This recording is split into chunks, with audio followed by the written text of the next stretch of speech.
The world hangs on a thin thread, and that is the psyche of man. Have you ever experienced a moment in your life where something extraordinary happened? A strange coincidence that felt almost too good to be true? Like thinking about someone you haven't seen in years and then receiving their call shortly after, or having a dream about something only to see it come true. Perhaps you've even noticed a certain symbol or number everywhere you go. Such moments might be easily dismissed as mere chance, but according to Carl Jung, they're far from random.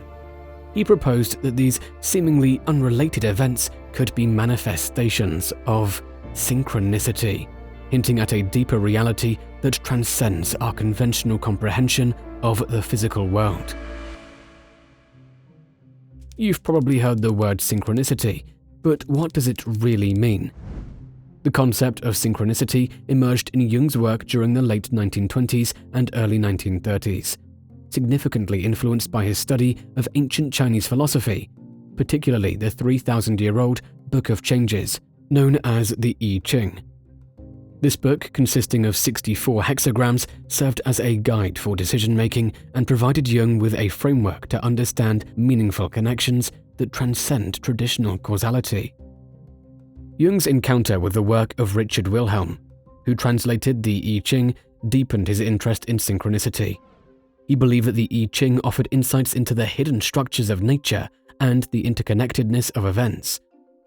Jung saw synchronicity as a principle that extended beyond conventional notions of cause and effect, challenging the prevailing scientific view. To truly grasp synchronicity, we must delve into the concept of causality. Causality is a fundamental idea that one event triggers another. It's the means by which we explain the link between two successive events.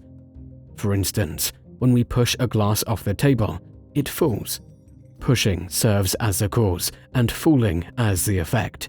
However, synchronicity disrupts this linear understanding and delves into the hidden layers of the universe. It explores connections that exist beyond our usual perception of cause and effect, suggesting a pattern or correlation between external events and our inner mental state. Such coincidences hold profound symbolic meanings for those experiencing them. Jung didn't entirely dismiss causality, but proposed that events could also be interlinked by meaning. He believed that such an approach was far more beneficial for understanding the mechanisms of our universe. From a scientific perspective, synchronicity may seem at odds with traditional physics, but shares intriguing parallels with the realm of quantum mechanics. The phenomenon of entanglement, where particles remain interconnected regardless of distance, mirrors the interconnectedness that synchronicity posits. You might be wondering, if there's no clear cause, how do these synchronicities happen? Well, the answer lies in the collective unconscious. The collective unconscious is a shared mental realm that resides within every one of us. It's a vast repository of universal symbols and patterns, called archetypes, that go beyond individual experiences and cultural boundaries. Synchronicity acts as a bridge, allowing the collective unconscious to connect with our conscious reality. Within this process, archetypes come to life, influencing how we perceive and respond to the world. So these synchronicity moments offer us glimpses into the archetypal realm of the collective unconscious. They act as signals that something inside us resonates with these universal patterns of meaning, shedding light on our interconnectedness with the broader universe and the fundamental unity of all things. Thus, through the language of synchronicity, the collective unconscious reinforces our shared journey through time and space. To bridge the divide between the psyche, the realm of the mind and soul, and the physical world, Jung introduced the concept of the psychoid. The psychoid represents an essential neutral layer of reality that exists at the intersection of both. Jung believed that the archetypes themselves possess a psychoid nature. This layer of our psyche acts as a meeting point where the personal and collective unconscious can connect with the material world, making synchronicities possible. Synchronicities are essentially expressions of these archetypal patterns. Instead of being viewed as products of straightforward cause and effect, they are seen as profound connections between external events and internal mental states. These occurrences might seem inexplicable when viewed through the lens of traditional causality, but they become clear when we consider the collective unconscious.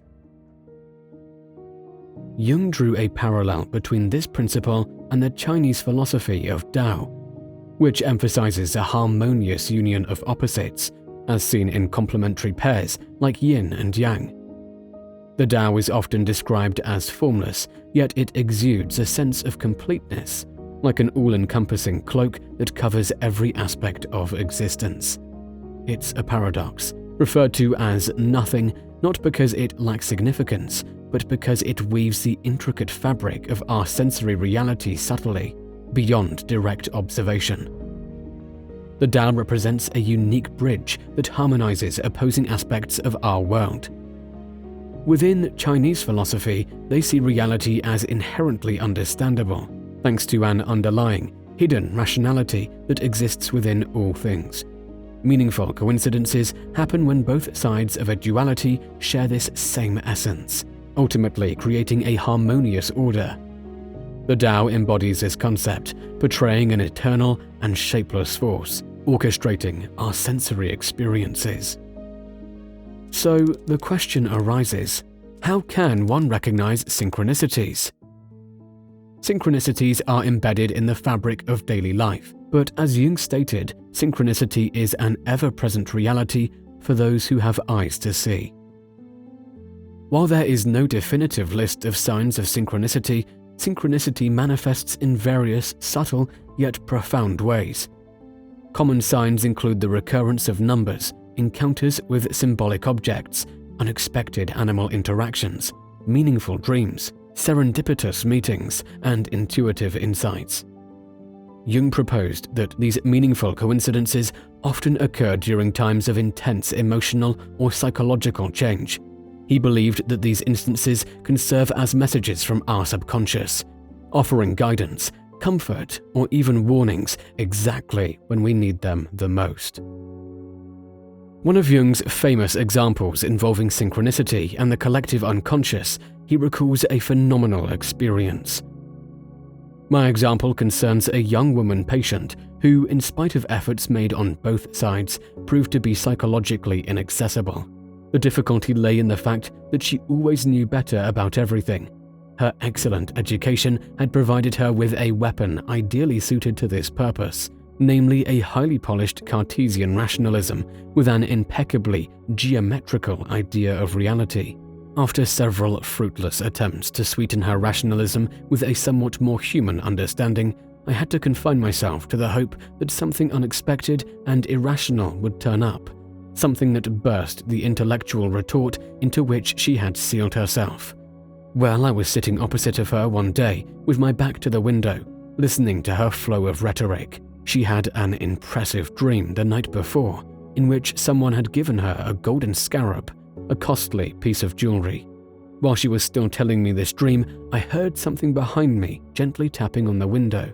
I turned round and saw that it was a fairly large flying insect that was knocking against the window from outside in the obvious effort to get into the dark room. This seemed to me very strange. I opened the window and immediately caught the insect in the air as it flew in. It was a scarabid beetle, or common rosechafer, whose gold-green color most nearly resembles that of a golden scarab. I handed the beetle to my patient with the words, "Here is your scarab." This broke the ice of her intellectual resistance. Jung was profoundly amazed by what had transpired, acknowledging that nothing of its kind had ever occurred to him before or since. He regarded the patient's dream as an entirely unique experience in his lifetime. This example illustrates how synchronicity differs from mere coincidence. The events are not just temporarily aligned, but are meaningfully connected, often in a way that holds significant emotional resonance or insight for the individuals involved. However, what makes a coincidence truly synchronistic, as opposed to just a random or arbitrary occurrence? Jung argued that synchronistic events are characterized by their emotional intensity and their association with archetypal situations, such as death, illness, or relationship crises. In such contexts, our consciousness is often altered, and our usual defenses and rationalizations are temporarily suspended. This creates an opening for the unconscious, with its symbolic and mythical dimensions, to break through and communicate with us in a language of images, dreams, and omens. In this light, synchronicities can be viewed as a lighthouse for the journeying soul. Similar to how a lighthouse's beacon guides vessels safely towards their destination or away from potential dangers, synchronicities illuminate our path towards self-realization. They operate as metaphysical signals, informing us whether we are straying from or progressing towards the path of individuation. Ultimately, the meaning of synchronicity is not something that can be fully grasped or measured by our rational minds alone. It is a phenomenon that invites us to expand our awareness and sensitivity to the mysterious and numinous aspects of life, and to connect with the deeper patterns and archetypes that underlie our personal and collective existence. So what are your views on synchronicity? Please comment below a moment in your life where you believe you have experienced this phenomenon. Thank you for watching. Peace.